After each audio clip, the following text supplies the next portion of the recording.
신뢰할 수 있는 공식 정보가 없을 때 데이터, 믿음, 추론 등 온갖 지적 자원을 동원하여 공감대를 구축함으로써 대중들은 마치 해결자처럼 대응한다.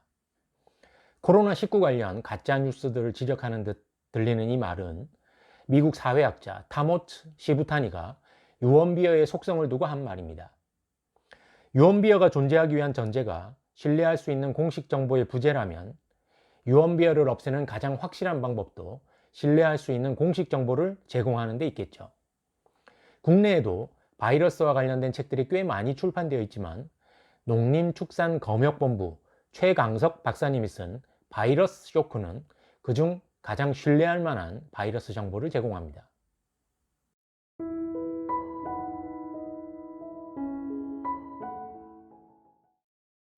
광견병 바이러스에서부터 사스 바이러스, 메르스 바이러스, 지금의 코로나19까지 전문가들은 이들 바이러스의 자연 숙주로 박쥐를 지목합니다.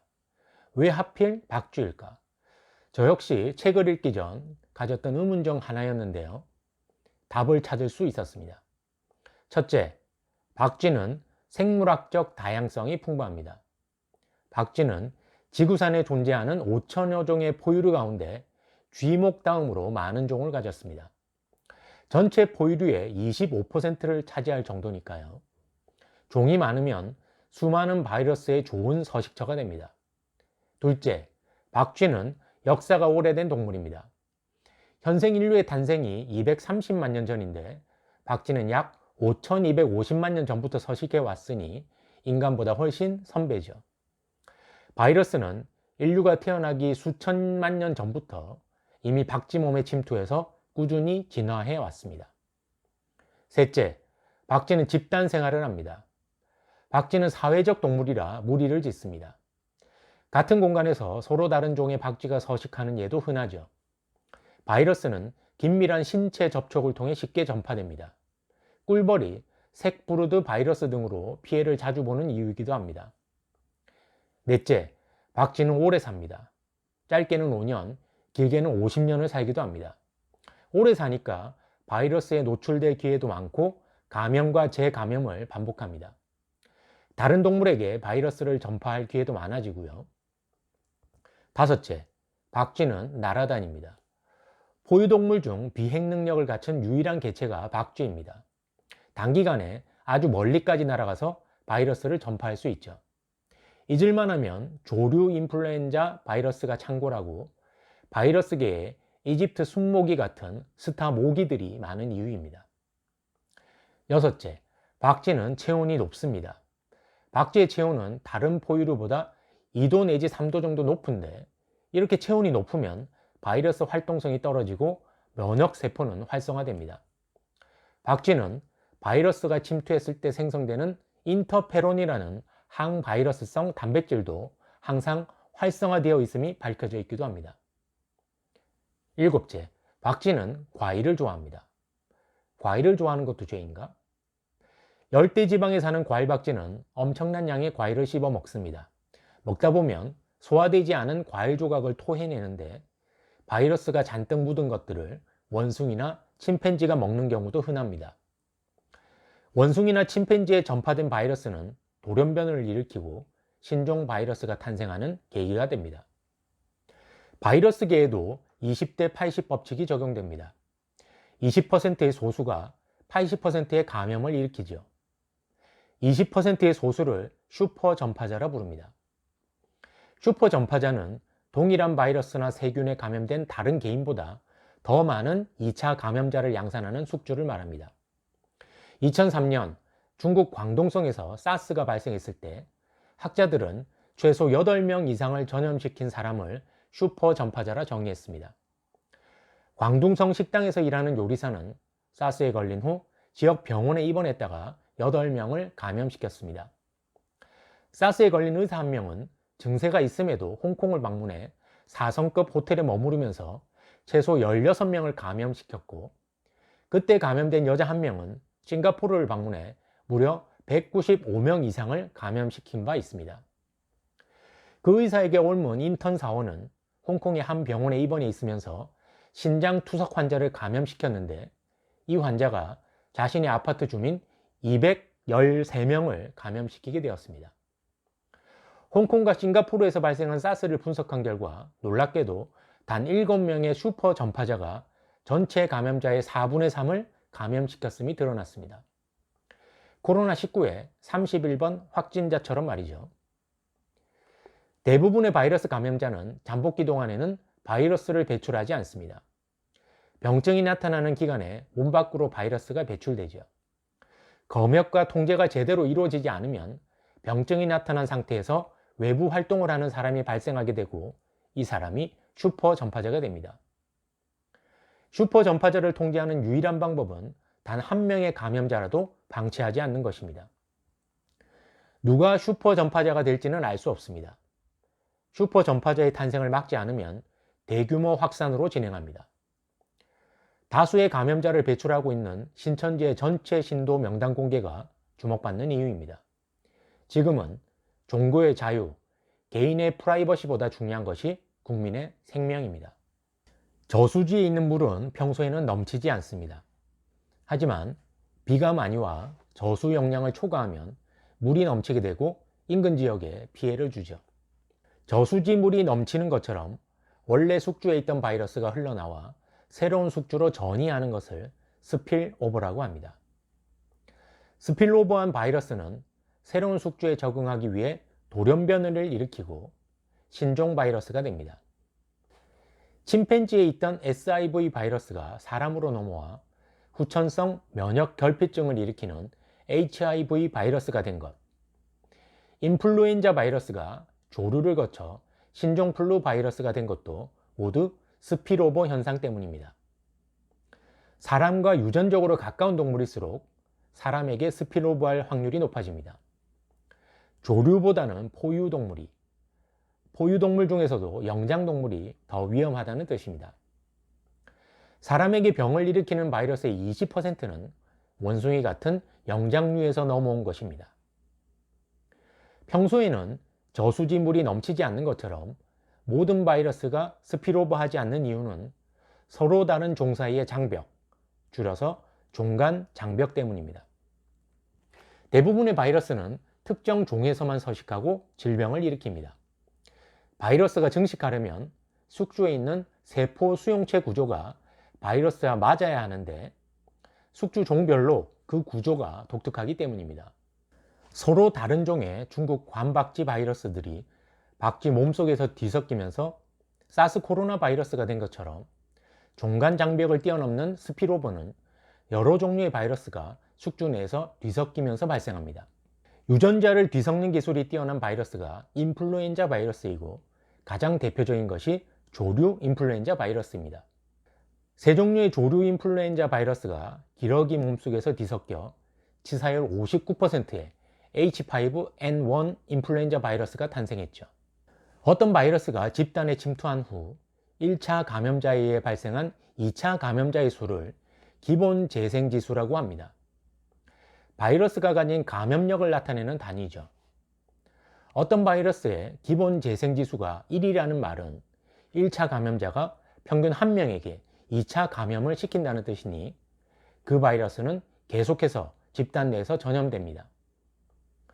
사람에게 병을 일으키는 바이러스 중에서 기본 재생지수가 가장 높은 바이러스는 무엇일까요? 홍역 바이러스입니다. 홍역 바이러스는 평균 기본 재생지수가 무려 12 내지 18입니다. 독감 바이러스의 평균 기본 재생지수가 최대 2.1인 것과 비교하면 홍역 바이러스는 6배 내지 9배 더 강한 전염력을 가집니다.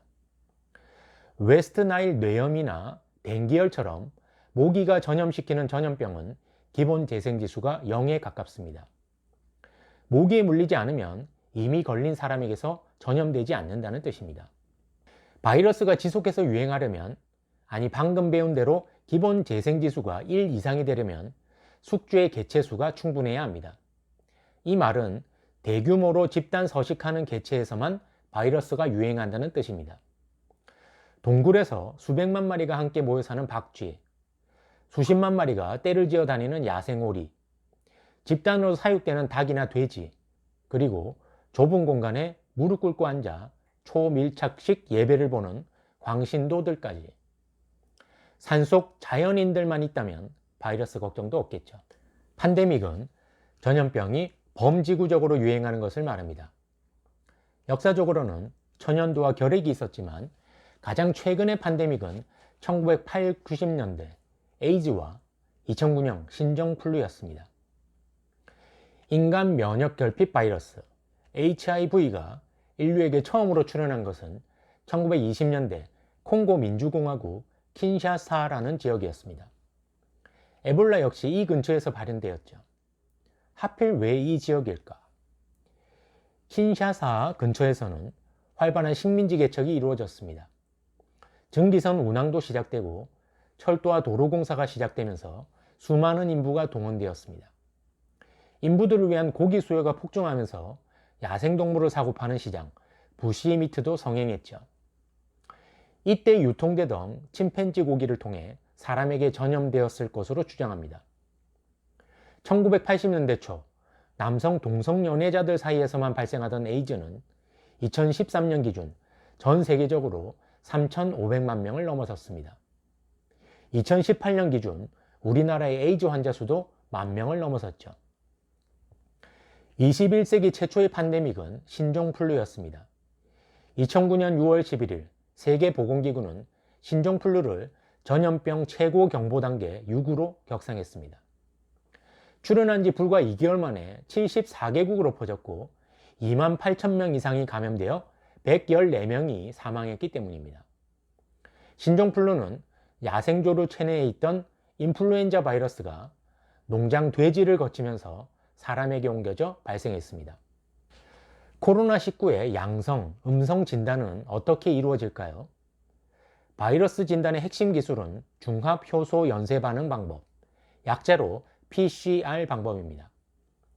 실험실 장비를 이용해 유전자의 특정 부위를 대량으로 복제하고 증폭시키는 기술이죠. 1983년 미국 바이오벤처 연구원이었던 캐리 멀리스가 개발한 기술입니다. 이 기술이 개발되긴 전에는 전염병 진단검사가 들어오면 시료에서 바이러스를 분리 배양한 다음 진단 항체를 이용해 무슨 바이러스인지 확인하는 과정을 거쳤습니다. 수주 이상이 걸렸죠. 검사 결과가 나올 때쯤이면 벌써 전염병이 휩쓸고 지나간 후였습니다. PCR 기술을 이용하면 단 하루 만에 진단 결과가 나옵니다. 환자 검체 시료 속에 단 하나의 바이러스만 있어도 몇 시간이면 10억 개의 바이러스 유전자로 복제할 수 있기 때문입니다. 10분 정도 만에 판별이 가능한 바이러스 진단 간이 키트도 있습니다. 구제역 바이러스 진단 키트는 마치 임신 진단에 사용하는 간이 키트처럼 현장에서 바로 결과를 알 수 있습니다. 구제역 진단 키트 상용화는 우리나라가 세계 최초입니다. 코로나19는 드라이브 스루 선별 진료소도 운영 중입니다. 고양시와 세종시에서는 차량에 탄 채 검사를 받는데 검사에서 소독까지 30분 정도 걸립니다. 백신은 바이러스 또는 세균과 같은 병원체를 약하게 만들어 인체에 주입한 후 항체를 형성하게 해서 면역이 생기도록 하는 약물을 말합니다. 병원체를 완전히 죽여서 만드는 사백신과 병원체를 약하게 해서 만드는 생백신으로 나뉩니다. 자궁경부암 예방 백신이 대표적입니다. 자궁경부암은 인유두종 바이러스 중 6, 11, 16, 18형에 의해 유발되는 감염병입니다. 인유두종 바이러스의 껍데기를 구성하는 단백질은 바이러스와 유사한 입자를 형성합니다. 여러 바이러스의 껍데기 단백질을 혼합해서 백신을 만든 후 인체에 접종하면 인유두종 바이러스가 침투했을 때와 유사한 면역 반응이 일어나는데 이때 항체가 형성되면 예방 효과를 얻게 됩니다. 이런 형태의 백신은 서브유니트 백신이라고 합니다. 서브유니트 백신 외에도 DNA 백신, 바이러스 벡터 백신, 잡종 바이러스 백신 등 다양한 방식의 백신들이 개발되고 있습니다. 백신의 개발은 기술의 문제이기보다는 시간과 돈의 문제인 경우가 많습니다. 아무리 우수한 백신도 너무 늦게 상용화되면 소용이 없습니다. 이미 유행이 지난 사람들에게도 엄청난 돈을 들여 개발한 제약회사에도 말이죠. 코로나19 백신 개발에 기대가 큽니다만 과거의 사례를 보면 쉽지 않은 일입니다. 2003년에 발생한 사스도 아직 백신이 상용화되지 않았습니다. 먼 미래의 일이지만 광범위한 바이러스에 공통으로 사용할 수 있는 유니버셜 백신 기술이 탄생하길 두 손 모아 기원합니다. 에이즈, 신종플루, 그리고 코로나19까지 신종 바이러스에 의한 팬데믹은 어쩔 수 없는 천재일까요? 필연적인 인재일까요? 산림 파괴, 대도시화, 기업 축산, 기후변화, 여행 증가 등 팬데믹의 근본 원인은 모두 인간입니다. 야생동물 영역을 침범하고 오로지 먹기 위한 동물을 집단 사육하고 공중보건 시스템이 부족한 지역을 아무런 조치 없이 여행하는 행위가 계속되는 한 더욱致命적인 바이러스가 인류를 덮칠지 모릅니다.